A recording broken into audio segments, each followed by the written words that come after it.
Now, ladies and gentlemen, welcome back to the analysis of YOLENO TV. I hope you're well from wherever you watch this channel. Now, in the social media right now, there's a story that is being shared or rather trending about DIG Lagat. That DIG Lagat is supposed to resume office on the 14th of July 2025. Now, this story has not sat well with majority of Kenyans who are wondering why is he being allowed back. But one thing that you need to note is that DIG Lagat only stepped aside for investigations to be done, but he was going to return to office.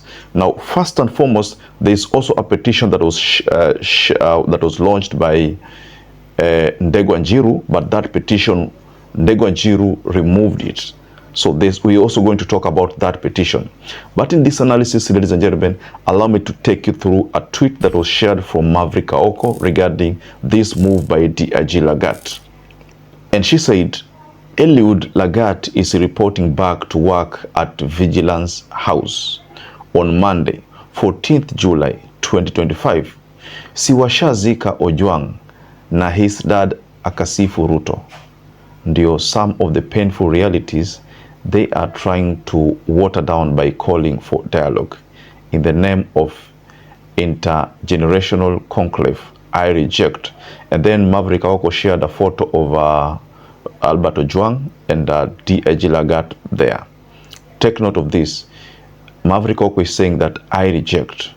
Now, there is a concern that has been shared about that move that is being seen, a move where DIG Lagat is going to return to the office after stepping down. So I'd like to take you through some couple of reactions on the move regarding what Maverick Aoko has shared about DIG Lagat's return to work. So before we explore this story further, ladies and gentlemen, kindly support the work we do on this channel by liking this video, subscribe to our channel if you had not subscribed before, and to our existing subscribers, thank you so much for your support, because without you, this channel cannot grow. If DIG Lagat is going to return to office, what does that mean? It simply means IPOA are done with investigating him. The DCI will not investigate him. Those are some of the things which I think could be the reasons why DIG Lagat is returning to office. Now, if he stepped aside, the reason was because of investigation. Now, him returning back to the office is a sign that all has been cleared, or he has been cleared. Now, one thing that you need to also know is that Ndegwa Njiru had filed a petition barring DIG Lagat from assuming office. The mistake which Ndegwa Njiru did is that he again went back to court and requested the court to remove that petition. Now, that petition, the moment it was removed, it paved way for DIG Lagat return to office. Now, personally, I had anticipated that DIG Lagat was going to return to office sooner than one can easily imagine. Why? Because the petition had been removed. If the petition was stayed, then it would have been hard for DIG Lagat to return back to office. So that is why Maverick Aoko has shared an explosive statement, and she is not happy about the fact that the DIG is going to return to office. Now, there's something has been shared about State House, that there is division about whether DIG Lagat is to return or not return. The State House is divided. And I suspect the reason why the State House is divided is because of the repercussion of that return to office. Remember, on Tuesday, there is an allegation about maandamano. If DIG Lagat returns to office on Monday, then on Tuesday kutakuwa na maandamano. I am foreseeing that possibility, ladies and gentlemen. So let's quickly look at this story about the division in State House about the return by DIG Lagat. So this is what the story says.